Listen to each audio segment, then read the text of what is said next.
नमस्कार, स्वदेश एजेंडा देख रहे हैं आप और मैं हूं आपके साथ राखी। एजेंडा में आज बात बिहार की राजनीति, मोदी का विपक्ष पर निशाना और दलित वोट बैंक बहाना की। जैसे जैसे चुनाव नजदीक आ रहा है, बिहार में सियासी सरगर्मियां भी तेज होती जा रही हैं। बिहार को भेदने के लिए इंडिया गठबंधन के साथ एनडीए भी पूरा जोर लगा रहा है। पीएम मोदी की बिहार में 51वीं जनसभा हुई, जिसमें उन्होंने बिहार को न सिर्फ करोड़ों की सौगात दी, बल्कि जीत का मंत्र देते हुए विपक्ष पर निशाना भी साधा। पीएम मोदी ने बाबा साहब अंबेडकर को लेकर भी आरजेडी और कांग्रेस को खूब कोसा।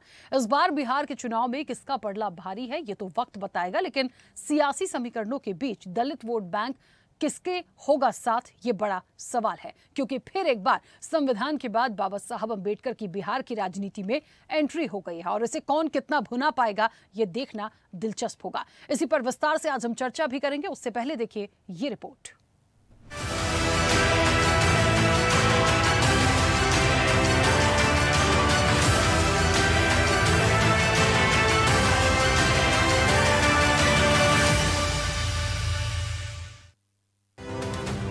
बिहार में इस बार किसकी सरकार, ये एक ऐसा सवाल है जिसका जवाब फिलहाल तो किसी के पास नहीं है। एक तरफ बीजेपी जेडीयू का गठबंधन है, तो दूसरी तरफ आरजेडी कांग्रेस सहित अन्य दलों का इंडिया गठबंधन। अपने अपने गठबंधन को जिताने के लिए जी जान से दिग्गज चुनाव प्रचार में लगे हैं। इसी कड़ी में बिहार के सीवान की धरती से पीएम मोदी ने 10,000 करोड़ रुपए से अधिक की विकास परियोजनाओं का शिलान्यास और उद्घाटन किया। पटना गोरखपुर वंदे भारत ट्रेन का उद्घाटन, सीवान और सासाराम में सीवरेज नेटवर्क, आरा और सीवान में जलापूर्ति परियोजनाएं, पीएम आवास योजना के तहत 53,666 बेघर लोगों को पहली किश्त, बिहार के विभिन्न शहरों में 5,900 करोड़ रुपए की लागत के तहत नमामि गंगे परियोजना से जुड़ी सीवरेज ट्रीटमेंट प्लांट, जलापूर्ति के विभिन्न प्रोजेक्ट का शिलान्यास और लोकार्पण किया। सीवान की धरती से पीएम मोदी ने कुल 28 परियोजनाओं का उद्घाटन और शिलान्यास कर बिहार के विकास का वादा किया। पीएम मोदी ने कहा कि आप सब जानते हैं कि मैं कल ही विदेश से लौटा हूं। इस दौरे में मेरी दुनिया के बड़े बड़े समृद्ध देशों के नेताओं से बात हुई। सारे नेता भारत की तेज प्रगति से बहुत प्रभावित हैं। वो भारत को दुनिया की तीसरी बड़ी आर्थिक महाशक्ति बनते देख रहे हैं और इसमें बिहार की निश्चित तौर पर बहुत बड़ी भूमिका होने वाली है। बिहार समृद्ध होगा और देश की समृद्धि में भी बड़ी भूमिका निभाएगा। जिसको पंजे और आरजेडी वालों ने पिछड़ा कहकर अपने हाल पर छोड़ दिया था, आज ये जिला दुनिया के मैन्युफैक्चरिंग और एक्सपोर्ट मैप पर अपनी जगह बना चुका है। जंगल राज वालों ने तो बिहार का विकास इंजन ही ठप कर दिया था। अब बिहार में बना इंजन अफ्रीका की रेल चलाएगा। हर प्रकार के इंफ्रास्ट्रक्चर का पर अभूतपूर्व निवेश हो रहा है। बिहार को लगातार नई ट्रेनें मिल रही है, यहां वंदे भारत जैसी आधुनिक ट्रेनें चल रही है। आज हम एक और बड़ी शुरुआत करने जा रहे हैं। सावन शुरू होने से पहले आज बाबा हरिहरनाथ की धरती वंदे भारत ट्रेन से बाबा गोरखनाथ की धरती से जुड़ गई है। बिहार के सीवान के जसौली में अपने संबोधन के दौरान पीएम मोदी ने आरजेडी और कांग्रेस पर जमकर निशाना साधा। बाबा साहब का जिक्र करते हुए पीएम मोदी ने कहा, आरजेडी और कांग्रेस बाबा साहब की तस्वीर को पैरों में रखते हैं, जबकि मोदी उन्हें दिल में रखता है। मैंने देखा कि बिहार में पोस्टर लगे हैं कि बाबा साहब का अपमान करने वाले माफी मांगे, लेकिन आरजेडी वाले माफी नहीं मांगेंगे। दरअसल पीएम मोदी का ये बयान हाल ही में बिहार में वायरल हुई उस तस्वीर से जुड़ा जिसमें आरजेडी पर अंबेडकर की तस्वीर के अपमान का आरोप लगाया गया था। पीएम ने इसे दलित और पिछड़ा वर्ग के खिलाफ आरजेडी की मानसिकता का प्रतीक बताया। लालटेन और पंजे वाले कहते हैं परिवार का साथ, परिवार का विकास। बाबा साहब आंबेडकर भी इस प्रकार की राजनीति के बिल्कुल खिलाफ थे। इसलिए लोग कदम कदम पर बाबा साहब का अपमान करते हैं। अभी पूरे देश ने देखा है कि आरजेडी वालों ने बाबा साहब की तस्वीर के साथ क्या व्यवहार किया। मैं देख रहा था बिहार में पोस्टर लगे हैं कि बाबा साहब के अपमान पर माफी मांगो, लेकिन मैं जानता हूं ये लोग कभी माफी नहीं मांगेंगे, क्योंकि इन लोगों के मन में दलित, महादलित, पिछड़े, अति पिछड़े के प्रति कोई सम्मान नहीं है। अब मोदी का प्रहार था तो विपक्ष कैसे चुप बैठता। विपक्ष के कई दिग्गजों ने पीएम के वार पर जमकर पलटवार किया। कांग्रेस की ओर से प्रधानमंत्री से 3 सवाल पूछे।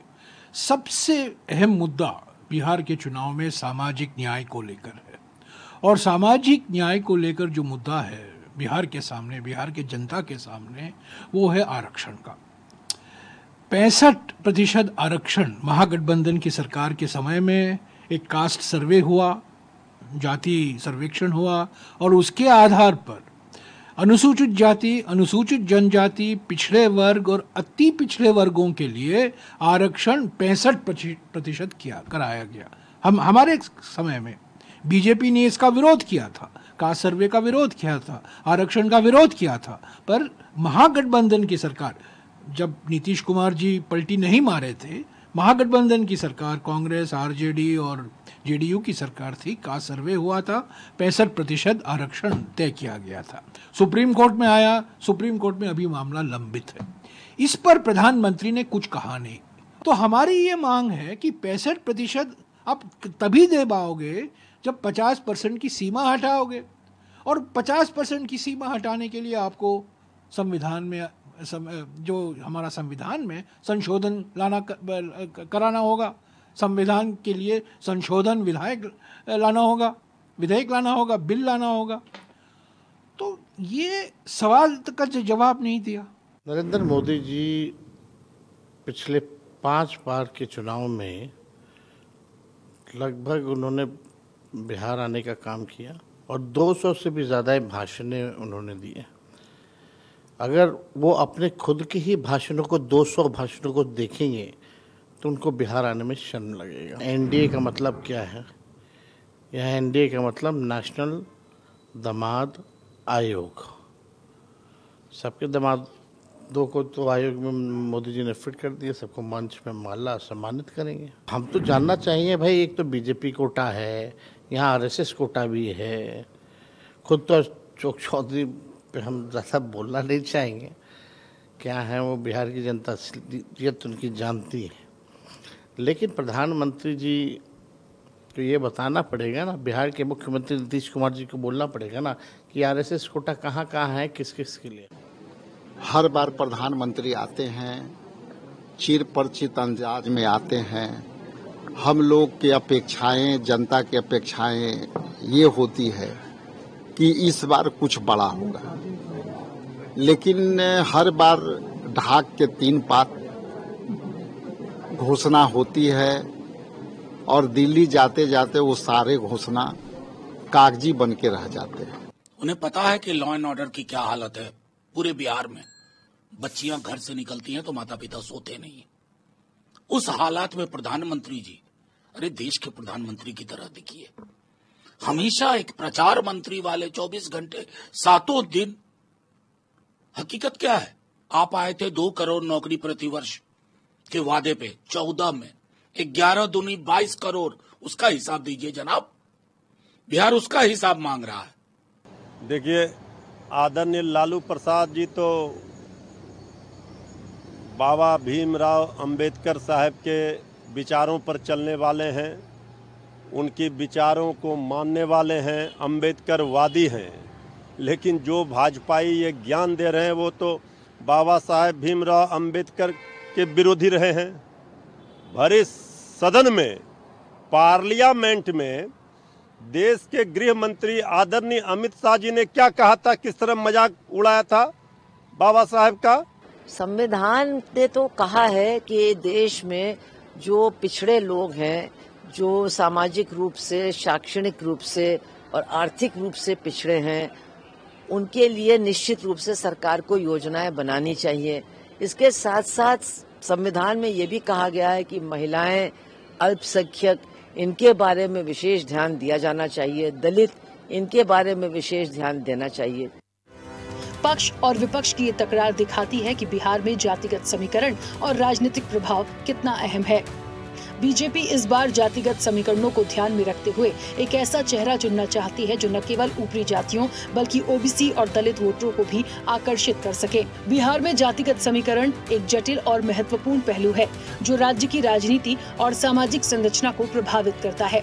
2023 की जाति आधारित जनगणना के अनुसार बिहार की आबादी में अत्यंत पिछड़ा वर्ग ईबीसी 36%, अन्य पिछड़ा वर्ग ओबीसी 27.12%, अनुसूचित जाति एससी 19.65%, अनुसूचित जनजाति एसटी 1.68% और सामान्य जातियां 15.52% हैं। हिंदुओं की आबादी 81.99% और मुसलमानों की 17.70% है। जातिगत समीकरणों के आधार पर चुनाव परिणाम भी प्रभावित होते हैं। पिछड़े और अति पिछड़े वर्ग के लोग राज्य की राजनीति में महत्वपूर्ण भूमिका निभाते हैं। बिहार में यादवों की आबादी लगभग 14% है और वे राज्य की राजनीति में एक महत्वपूर्ण भूमिका निभाते हैं। कुशवाहा भी एक महत्वपूर्ण जाति है जो अन्य पिछड़ा वर्ग में आती है।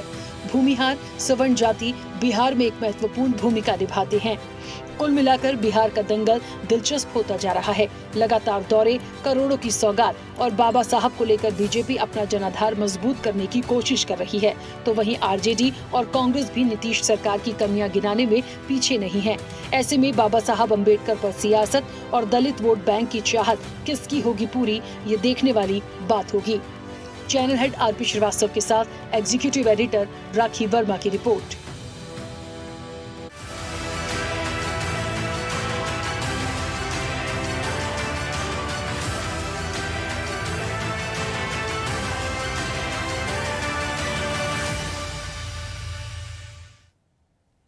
चलिए, तो बिहार का जो सियासी गणित है वो कितना समीकरण बदलेगा, एक बात तो साफ है। लगातार पीएम मोदी और तमाम दिग्गज जिस तरीके से बिहार में दौरे कर रहे हैं और बिहार के समीकरणों को समझे जिस तरीके से बातचीत की जा रही है, आज विपक्ष को बहुत कोसा है पीएम मोदी ने और ये भी कहा है कि एक जंगल राज वापस लाना चाहते हैं, युवा इन पर भरोसा नहीं करेंगे। आरजेडी और कांग्रेस के लिए उन्होंने बहुत कुछ कहा है। अच्छा, एक फैक्टर जो बहुत अहम था वो था बाबा साहब अम्बेडकर का। उनको लेकर भी आरजेडी को बहुत कुछ उन्होंने कहा और उन्होंने कहा कि मैं बाबा साहब को सिर माथे लेता हूं। देखिए, जब जब संविधान की बात आती है, बाबा साहब की बात आती है, हम पिछले कई इलेक्शन से देख रहे हैं ये मामले, ये बातें लगातार चली आ रही हैं, बढ़ती चली जा रही हैं। लेकिन क्या ये वाकई दलित वोट बैंक को प्रभावित करने के लिए, उनके वोट बैंक को रिझाने के लिए ये तमाम बातें हैं? बाबा साहब क्यों बीच में आते हैं इलेक्शन में, ये भी अपने आप में बड़ा सवाल है। तो कुल मिलाकर वाकई में जो वार पलटवार है वो जोरदार है और बिहार में किसकी सरकार होगी ये भी बड़ा सवाल है। हम सीधे चर्चा पर चलते हैं। हमारे साथ मेहमान जुड़े हैं। सबसे पहले आपका परिचय करा दें। भारतीय जनता पार्टी का पक्ष रखेंगे केसी जैन। केसी जैन जी, बहुत स्वागत चर्चा में जुड़ने के लिए। जेडीयू का पक्ष रखेंगे शिशुपाल भारती। शिशुपाल जी, आपका भी बहुत स्वागत है। कांग्रेस का पक्ष रखेंगे doctor H N Upadhyay. H N Upadhyay ji, आपका भी बहुत स्वागत है। आरजेडी का पक्ष रखेंगे शक्ति सिंह यादव। शक्ति जी, आपका भी बहुत स्वागत है। लोजपा आर का पक्ष रखेंगी संगीता देवी। संगीता जी, आपका भी बहुत स्वागत है। और राजनीतिक विश्लेषक हैं प्रियदर्शी रंजन। प्रियदर्शी रंजन जी, आपका भी बहुत स्वागत है। मैं चर्चा की शुरुआत सबसे पहले केसी जैन जी आपसे करूंगी। मुझे सुन पा रहे हैं? हाँ, केसी जैन जी, आवाज मिल रही है आपकी? हमारी आवाज? हाँ, आपकी आवाज पहुंच रही है। केसी जैन जी, देखिए ये बात तो है, मोदी जी पहुंचे बिहार और लालटेन पंजे पर जमकर किया प्रहार किया, अच्छी बात है। उनका मन था, उन्होंने बोला, बहुत सारे समीकरणों पर बातचीत हो रही है। लेकिन इस बिहार की जो राजनीति है, जो सियासत है, जो जातिगत समीकरण है, बहुत प्रभावी होते हैं। क्या बाबा साहब को लेकर जो बात की गई या जो वहां पर जिक्र किया गया, क्या सिर्फ दलित वोट बैंक के लिए ये तमाम बातें की जा रही हैं? बहुत खुल के सवाल कर रही हूं क्योंकि जातिगत समीकरण सबसे ज्यादा इफेक्टिव बिहार में होते हैं, ये सब जानते हैं। देखिए राखी जी, जहां तक जातिगत समीकरण की बात है तो प्रभाव हर जगह पे देता है।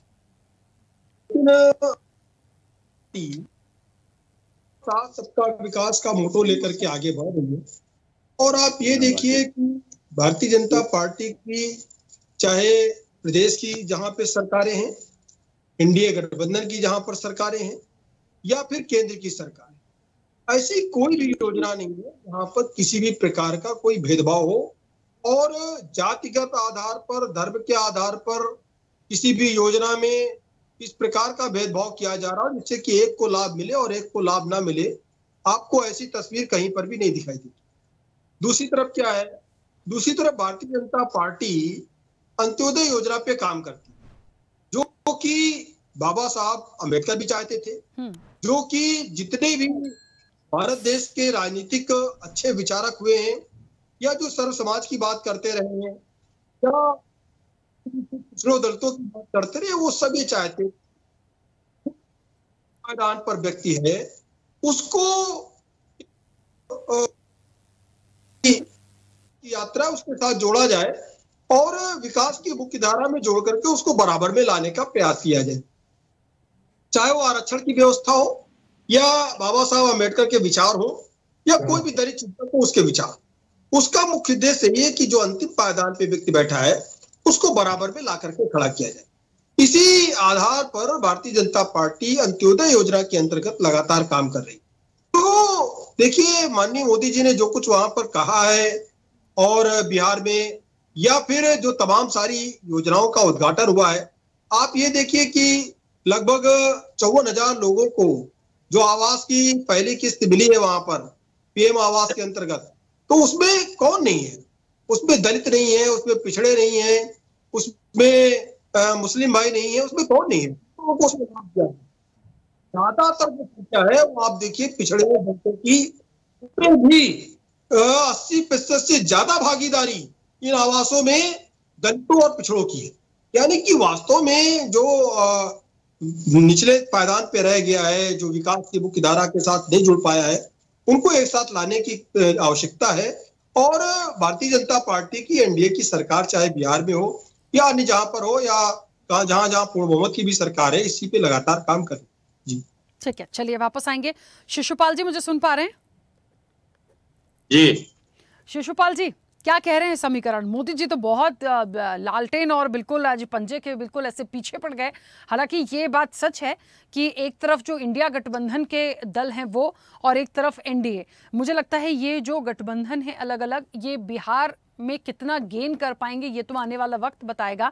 लेकिन जेडीयू की यदि मैं पर्टिकुलर सिर्फ आपकी बात करूं, नीतीश जी की बात करूं, तो ये ऐसा अभी और विकास की बात पीएम मोदी कह रहे थे, लगता है आपको भी कम विकास हुआ है और डेवलपमेंट की जरूरत है? बिहार में पिछले 19-20 वर्षों से जो विकास की लंबी लकीर खींची गई है माननीय बिहार के मुख्यमंत्री नीतीश कुमार जी के द्वारा, इससे अधिक नहीं हो सकता। और बाबा साहब को लेकर जो चर्चा माननीय हमारे नेता नीतीश कुमार जी ने तो ही बिहार की भागदौड़ को संभाला और जस्ट उसके बाद बिहार के समाज में देखने का उनको मौका मिला, सामाजिक तौर पे, आर्थिक तौर पे और राजनीतिक तौर पे पिछड़ा और अति पिछड़ा, अनुसूचित जाति, अनुसूचित जनजाति काफी तबरसा है। तो त्वरित कार्रवाई करते उन्होंने निर्णय लिया और अति पिछड़ा समाज को पंचायती राज में, नगर निकाय चुनाव में और एकल पद से आरक्षण देकर समाज में बराबरी का लाने का प्रयास किया गया। साथ ही साथ बिहार में महिलाओं के साथ जो आधी आबादी है, जो आधी आबादी की नेतृत्व करती है, उनके लिए बड़ा आरक्षण नौकरी में लाकर आज पूरे देश में बिहार पहला राज्य है जिसमें महिला सिपाही सबसे अधिक है। आवासीय विद्यालय बाबा भीमराव अम्बेडकर साहब के संविधान का लाभ पहुंचाते हुए आवासीय विद्यालय अनुसूचित जाति जनजाति के लिए, अति पिछड़ा समाज के लिए कर्पूरी आवासीय विद्यालय के कर्पूरी छात्रावास जिलों में पूरे बिहार में इस तरह का विकास हमारे नेता नीतीश कुमार जी में हुआ। सड़क के रूप में, स्वास्थ्य के क्षेत्र में, शिक्षा के क्षेत्र में बड़े पैमाने पे पिछले 20 वर्षों में विकास हुआ है। इसमें कोई किंतु परंतु नहीं है। ये अभी देश में और बिहार डबल इंजन है, डबल इंजन की सरकार का लाभ बिहार विशेष करके मिल रहा है। खास करके माननीय नेता हमारे जो नीतीश पिछले लंबे समय से काम था जनगणना कराने का, इस मांग को देश के यशस्वी प्रधानमंत्री भाई नरेंद्र कुमार मोदी जी ने पूरा करते हुए कैबिनेट में निर्णय लिया, सरकार की ओर से, बिहार की ओर देश के यशस्वी प्रधानमंत्री नरेंद्र भाई मोदी जी को बधाई और शुभकामना देता हूं। और हमारे नेता के नेतृत्व में लगातार पिछले 20 वर्षों में विकास हुआ है। आगे लोग लगातार चुनावी वर्ष है और 2025 फिर से 2030 225 के नारे के साथ हम लोग आएंगे और नीतीश जी के नेतृत्व में बिहार राज्य में विकास होगा। 25 से 30 के यशस्वी प्रधानमंत्री नरेंद्र मोदी जी के नेतृत्व में विकास होगा। ठीक है, हमारे नेता चलिए शिशुपाल पहले निर्णय लेते हैं। जी एचएन उपाध्याय जी मुझे सुन पा रहे हैं? एचएन उपाध्याय जी, मोदी जी ने कहा है कि लालटेन और पंजे ने बिहार में लूट मचाई है। एक बार फिर से जंगल राज चाहते हैं ये लोग, इसलिए युवा इनका साथ नहीं देंगे और भारतीय जनता पार्टी एनडीए की सरकार जो है वो बिहार में बनेगी। तो बहुत सारे पॉइंट्स पर आज उन्होंने अपनी बात रखी है। इस बीच वो सौगात भी दे रहे हैं, बाबा साहब भी आ गए हैं। तो मुझे ऐसा लगता है ये ओवरऑल जो सिनेरियो एक बन रहा है, इसमें कांग्रेस को कहाँ देखूं मैं? देखिए राखी जी, एक आपको याद होगा, आपके ही समाज की पत्रकार समाज की ही थी गौरी लंकेश जी, जिनकी हत्या उनके अपार्टमेंट के सामने ही कर दी गई थी सत्य बोलने की वजह से। उन्होंने कहा था मोदी जी जब भी बोलेंगे झूठ बोलेंगे। इस समय विश्व स्तर के नेताओं में दो लोगों में प्रतियोगिता चल रही है कि कौन ज्यादा झूठ बोलता है। एक अमेरिका के राष्ट्रपति, एक भारत के प्रधानमंत्री। दोनों लोग पहले मित्र भी थे। ये बात अलग है कि ट्रंप जी इस समय प्रधानमंत्री जी को लज्जित करने में एक कदम छोड़ नहीं रहे हैं। अब आप बताइए, हमारी पार्टी की जो बात है, हमारे नेता आदरणीय राहुल गांधी जी दलित, पिछड़े, गरीबों 90% जो 85% आबादी है, उनकी भागीदारी की बात करते हैं, उनके सामाजिक न्याय की बात करते हैं, उनको जो है रोजगार की बात करते हैं। प्रमुख जो नीतियां बनती है उसमें उनकी कितनी हिस्सेदारी हो, उसी रास्ते पे चलते हुए उन्होंने संगठन में भी काफी बदलाव किया और उनको भागीदारी दी। आप देखिए, पहला राष्ट्रीय पार्टी है कांग्रेस पार्टी, जिसके दलित राष्ट्रीय अध्यक्ष भी हैं और बिहार में भी प्रदेश अध्यक्ष हैं। क्या भारतीय जनता पार्टी ने ऐसा कभी किया था? हम सामाजिक न्याय, डॉक्टर बाबा साहब भीमराव अम्बेडकर के पद चिन्हों पर चलने वाले लोग हैं। आप देखिए, जब आदरणीय मुख्यमंत्री नीतीश कुमार जी पलटी मारने की श्रृंखला में जब लास्ट अंतिम बार पलटी मारी थी, उसके पहले हम लोगों के गठबंधन से, आरजेडी और कांग्रेस के गठबंधन से जो सरकार चल रही थी, तो हम लोगों ने 2 लाख नौकरियां बहुत 5-6 महीने में जो तेजस्वी यादव ने घोषणा किया था और हमारे कांग्रेस पार्टी के नेताओं ने, उसको हमने तुरंत देने का काम किया। उस समय को हटा दीजिए, उसके बाद इन्होंने 25 साल में कितनी नौकरियां दी है। आज बिहार के युवा हर राज्य में रोजगार के लिए जा रहे हैं, उनको अपमानित होना पड़ता है। सबसे ज्यादा तो मोदी जी के गृह राज्य गुजरात में अपमानित होना पड़ता है। आप देखिए, जब कोरोना का समय चल रहा था तो बिहार के युवाओं को सबसे अधिक अपमानित करके भगाया गया। मोदी जी बस घोषणा करते हैं, ये घोषणा प्रधानमंत्री है। असल बात, अभी विदेशों में लज्जित होकर आए हैं तो उसको थोड़ा सा वो करने के लिए, अपनी छवि सुधारने के लिए बिहार में ये झूठ बोलना शुरू कर दिए कि पंजा और लालटेन की बात कर रहे हैं। अरे पंजा और लालटेन तो गरीबों की पार्टी है, गरीबों की पद चिन्ह है, चुनाव चिन्ह है। आप देखिए, अगर इन्होंने जिस तरह से, अब आप आज ही का समाचार देख लीजिए, स्विस बैंक में 3 गुना धन बढ़ा है, 3 गुना। उसमें बिहार के युवाओं का हिस्सेदारी है कि नहीं है? बिहार के लोगों की हिस्सेदारी मार कर जमा किया गया कि नहीं जमा किया गया? 2014 में आए थे, कह रहे थे स्विस बैंक का धन आ जाए काला, 15 लाख रुपया हम सभी आम नागरिकों खाते में डाल देंगे। क्या 15 लाख बिहार के परिवारों के हिस्से में डाला उन्होंने? ठीक है एचएन उपाध्याय जी, बिहार के हिस्से एचएन उपाध्याय जी, लेकिन मुझे बताइए, बिहार में मुद्दे अपनी जगह हैं, मुद्दे अपनी जगह हैं, जातिगत समीकरण अपनी जगह हैं। आज जो बात कही जा रही थी, जो बाबा साहब के लिए उन्होंने कहा, तो बाबा साहब क्यों याद आए आज, ये भी तो पॉइंट है, ये सबसे बड़ा फैक्टर है। बिहार की राजनीति को समझिए, जो मुद्दे हैं वो तो हैं ही, उसके लिए आप कितना काम करेंगे या विपक्ष कितना करेगा या पिछली बार कितना हुआ, लेकिन ये जो बातें आज कही गई हैं ये भी तो सोचने का एक विषय है कि ये क्यों आप राखी जी, यही तो सोचने वाली बात है। जब चुनाव आता है खासतौर से बिहार में, तो उनको बाबा साहब याद आते हैं, और बाकी इनके सबसे प्रिय मित्र अमित शाह जी संसद में बाबा साहब को अपमानित करते हैं। उस पर आज तक उन्होंने कुछ बोला? उनको कोई कहा कि आपने गलत किया? और संविधान को जब बदलने की बात आती है तो सबसे आगे ये तैयार रहते हैं। ये तो जनता ने लोकसभा चुनाव में इनको रोक दिया, नहीं ये संविधान बदल ही नहीं होते। चुनाव आयोग को तो अपने नियंत्रण में कर ही लिया, जो संविधान के संरक्षण करने में सबसे महत्वपूर्ण संवैधानिक संस्थाएं हैं, उसमें अपने 2 लोग होकर ही चुनाव आयुक्त को नियुक्त करने का नियम बना दिया। इसी तरह से हर जगह। और राखी जी देखिए, जब चुनाव आता है इनको बाबा साहब अम्बेडकर याद आएंगे, जब चुनाव आएगा तो बिहार के गरीब युवा याद आएंगे। इन्होंने अभी हाल ही में देखिए एक दलित लड़की के साथ किस तरह से बिहार में घटनाएं हुई, वहां पर कांग्रेस के लोग, विपक्षी दल के लोग प्रदर्शन करते रहे उसको न्याय दिलाने के लिए। हमारे प्रदेश अध्यक्ष राजेश जी के नेतृत्व में क्या इन्होंने कैसा बर्ताव किया उनके साथ।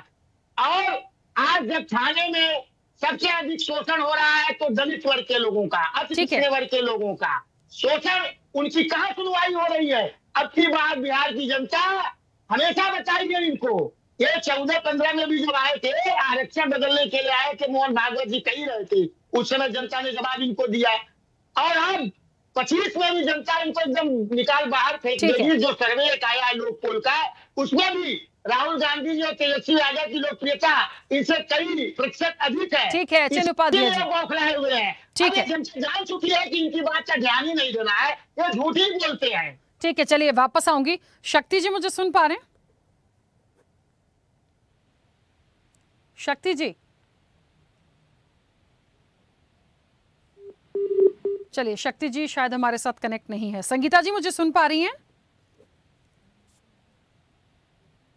जी जी हाँ जी, नमस्ते मैडम। नमस्ते संगीता जी, कैसे बिहार के इलेक्शन को मैं लोजपा आर को कहाँ देखूं, क्योंकि चिराग पासवान की जहां तक मैं बात करूं, इलेक्शन में आना है, बहुत सारी रणनीतियों पर काम कर रहे हैं, बहुत एक्टिव हैं। जो गठबंधन की लॉबी है वहां की बातें बहुत अलग हैं, उनको मैं कहाँ देखूं? मैं लोजपा आर को इस बिहार इलेक्शन में कहाँ देखूं? देखिए, हमारे लोजपा के रामविलास के जो नेता है, हमारे राष्ट्रीय अध्यक्ष आदरणीय चिराग पासवान जी, जिस तरह से वो पूरे बिहार को संभाल रहे हैं, बिहार में अपने विजन को लेकर चल रहे हैं, Bihar first, Bihari first vision के तहत वो भी पूरे बिहार में काम कर रहे हैं। और डबल इंजन की सरकार में पूरी मजबूती से हमारी जो है एनडीए सरकार काम कर रही है। अभी हमारे प्रधानमंत्री जी भी लगातार बिहार में आ रहे हैं और हम लोगों को बहुत ही गौरवान्वित महसूस हो रहा है, जिस तरह से आकर वो बिहार में इतनी बड़ी बड़ी सौगात दे रहे हैं। अभी जो आज उन्होंने सिवान में 10,000 करोड़ रुपए की सौगात जो है सिवान को दिए हैं, तो ये बहुत बड़ी बात है हम लोगों के लिए। और जिस तरह से आप देख रहे हैं कि विपक्ष को जिस तरह से आप देख रहे हैं कि किस तरह से अभी जो मुद्दा है कि भीमराव अंबेडकर जी को लेकर कि किस तरह से हमारे जो गार्जियन स्वरूप है, हमारे वरिष्ठ नेता आदरणीय लालू प्रसाद जी, जिनके द्वारा उनको अपमानित किया जा रहा है, उनके वरिष्ठ नेता और वरिष्ठ कार्यकर्ता जो भी हैं, उनके द्वारा जो अंबेडकर जी के फोटो को ले जाया गया और उनको रखा गया, वो बोल रहे हम नहीं देखे, लेकिन उनके वरिष्ठ नेता ही जो थे उनको ले गए। और वो किस तरह से उस चीज को वहां पर रखे और किस तरह से उन्होंने अंबेडकर जी का अपमान करने का काम हुआ। वो कभी भी दलित, वंचित, शोषित, गरीबों के तरफ उनका ध्यान नहीं जाता है। जब वोट बैंक आते हैं तो उस समय वो आगे बढ़ चढ़ के आते हैं और दलित, महादलित, पिछड़ा, अति पिछड़ा, उनसे उनको कोई मतलब नहीं है इस तरह की जो है। क्योंकि भीमराव अंबेडकर जी को जिस तरह से हमारे नेता इस हमारी सरकार से पहले जो उनकी सरकार थी, तो क्यों नहीं उन्होंने देश में अंबेडकर जी के फोटो को संसद में लगाने का काम किया। और उस समय हमारे रामविलास पासवान जी जब केंद्र में मंत्री बने, तो उन्होंने अंबेडकर जी के फोटो को उन्होंने संविधान में लगाने का काम किया। इस तरह से हमारे नेता बिहार में भी बढ़ चढ़ के आ रहे हैं, और बिहार में एनडीए को पूरी मजबूती के साथ हम लोग साथ मिलकर काम कर रहे हैं। और इस बार आने वाले समय में जो लोग जिस तरह से अपमान कर रहे हैं, उनको बिहार के दलित जनता सिखाएगी कि किस तरह से उनको बिहार में सबक सिखाना है। बिल्कुल ठीक है, चलिए वापस आऊंगी। प्रियदर्शी जी, मुझे सुन पा रहे हैं?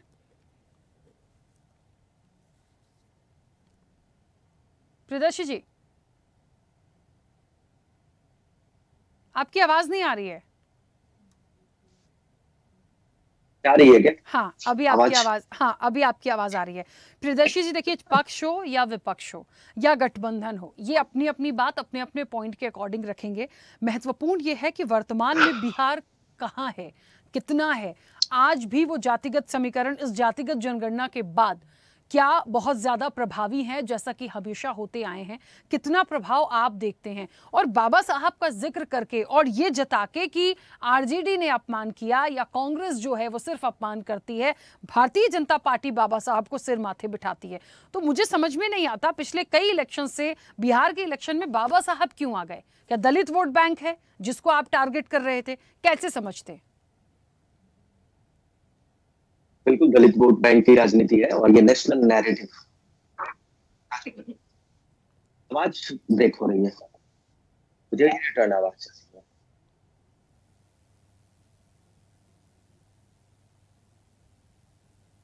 हाँ, फिर से बोलिए प्रियदर्शी जी।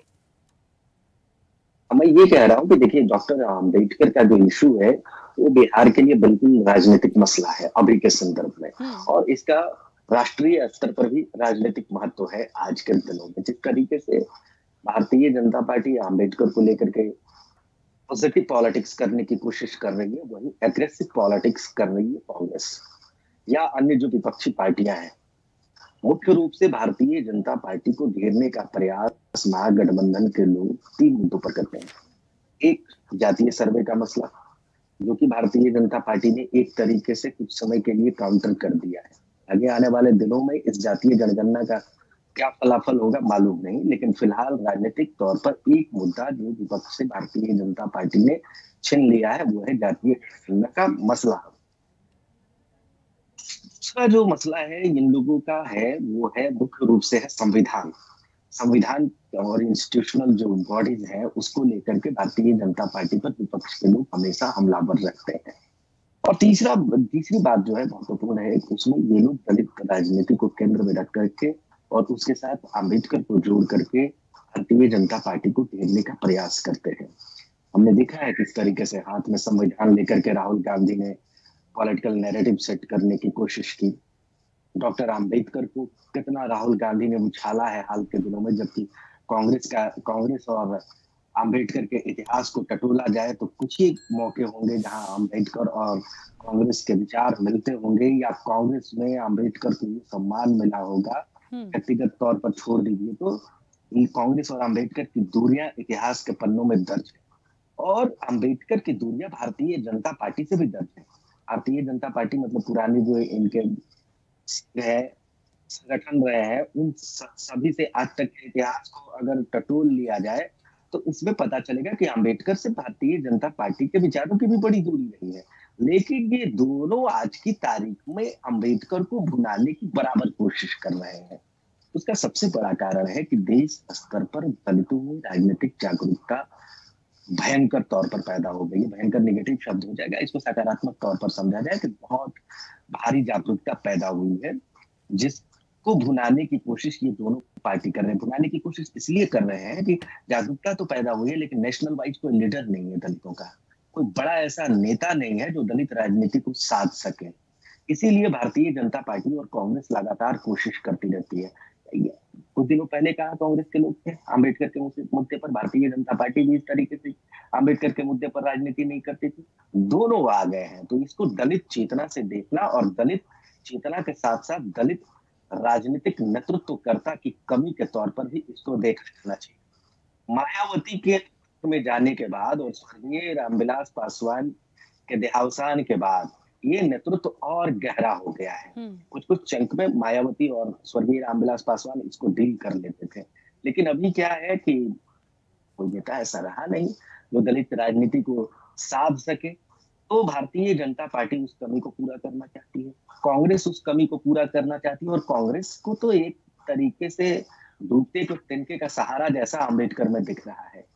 जिस तरीके से सारे राजनेताओं को बारी बारी से कांग्रेस ने भुना लिया है, महात्मा गांधी को भुना लिया है, तमाम नेताओं को, उसके बाद के तमाम नेताओं को भुना लिया है, ले दे करके अब एक नेता बचे हैं आजादी के दिनों वाले, जिनका राजनीतिकरण या राजनीतिक तौर पर भुनाया जाना बाकी है कांग्रेस के लिए। वो है डॉक्टर भीमराव अंबेडकर साहब, जिसको भुनाने की कोशिश कांग्रेस भरपूर कर रही है और भारतीय जनता पार्टी उसको भुनाना नहीं देना चाह रही है।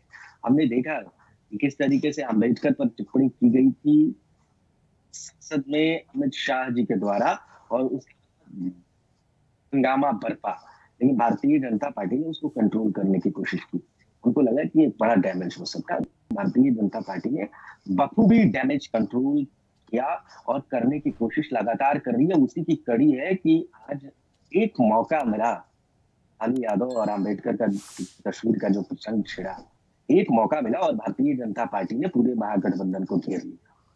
और देखिए, अंबेडकर वाले मुद्दे पर सबसे ज्यादा अगर प्रभाव कहीं पड़ने वाला है तात्कालिक तौर पर, वो है बिहार। बिहार पर सबसे ज्यादा अभी इसका इम्पैक्ट पड़ेगा, क्योंकि किसी देश के किसी हिस्से में अभी चुनाव है नहीं, सबसे पहले बिहार में चुनाव होने वाला है आने वाले दिनों में, तो बिहार पर इसका इम्पैक्ट पड़ेगा। दूसरी बात यह है कि यहाँ दलितों की बड़ी आबादी है, 20% के करीब, 19% के करीब आबादी है। उस चंक को अपने पाले में लाने की कोशिश हो रही है, क्योंकि किसी के साथ कोई भी गठबंधन हो, एनडीए हो या फिर महागठबंधन, दोनों इस भरोसे के साथ दावा नहीं कर सकते हैं कि महागठबंधन का 100% वोट उनके साथ है। लालू यादव के नाम पर कोशिश होती है महागठबंधन में दलित राजनीति को एक करने की। राहुल गांधी लगातार प्रयास कर रहे हैं, पिछले दिनों 5-6 महीनों में 5-6 बार बिहार आए और तमाम मसलों पर दलित राजनीति को ही साधने की कोशिश की।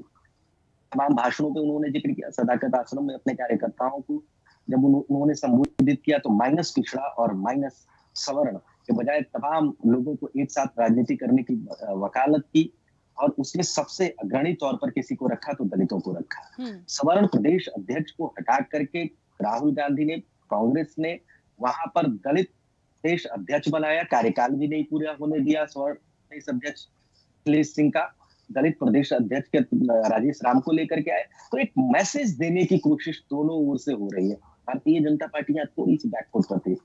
राजेश राम को प्रदेश अध्यक्ष बनाए जाने के बाद कांग्रेस की ओर से, और एग्रेसिव पॉलिटिक्स राहुल गांधी की ओर से दिखाए जाने पर बिहार में, उसको काउंटर नरेंद्र मोदी ने आज की तारीख में कर दिया है, करने की कोशिश की है। अब मामला पूरी तरीके से बराबरी पर है, या कहिए कि पलड़ा भारतीय जनता पार्टी की ओर ही झुका हुआ है। क्योंकि महागठबंधन में ठीक है, महागठबंधन दलितों की बात कर रही है, लेकिन दलितों के नेता उनके पास नहीं है। नेता ही तो इकट्ठा करेंगे ना वोटरों को, नेता ही तो अपने समाज के लोगों को समझाएंगे, उन्हीं के चेहरे पर तो चुनाव होगा। आज ले दे करके आप देखिएगा, महागठबंधन में कोई बड़ा दलित चेहरा नहीं है, लेकिन यहाँ पर रामविलास पासवान से लेकर के जनक राम से लेकर के तमाम, श्याम रजक भी अभी आ गए जनता दल यूनाइटेड के भीतर, तमाम बड़े नेताओं का जमावड़ा, दलित नेताओं का जमावड़ा एनडीए के भीतर है, किसी न किसी दल के रूप में। बिल्कुल ठीक है। जी राकेश जी, बिल्कुल। प्रियदर्शी जी वापस आऊंगी। शक्ति जी जुड़े हमारे साथ? चलिए, शक्ति जी हमारे साथ नहीं जुड़े हैं और आरजेडी का पक्ष आना बहुत जरूरी था। खैर, कहना चाह रहे हैं कुछ शिशुपाल जी भी और केसी जैन जी। शिशुपाल जी पहले आप बोलिए। हाँ, केसी जैन जी 1 सेकंड।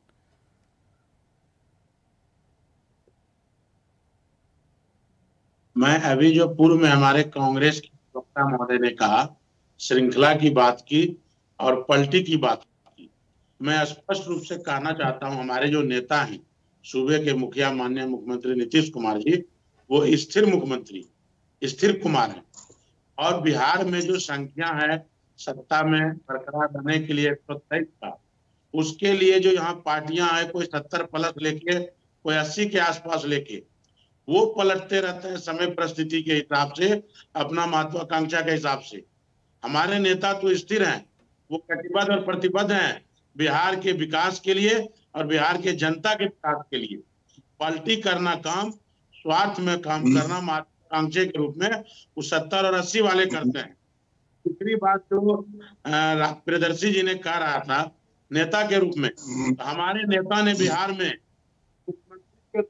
गांधी जैसे नेता को मौका दिया है, बनाने का काम किया है। माननीय मंत्री रत्नेश सदा जी को, अशोक चौधरी जी को, कई ऐसे अनुसूचित जाति जनजाति के नेता हैं जिनको बिहार में अगली पंक्ति में नेतृत्व करने का मौका जदयू के राष्ट्रीय अध्यक्ष, पार्टी के मुखिया और सूबे के माननीय मुख्यमंत्री नीतीश कुमार जी ने दिया है।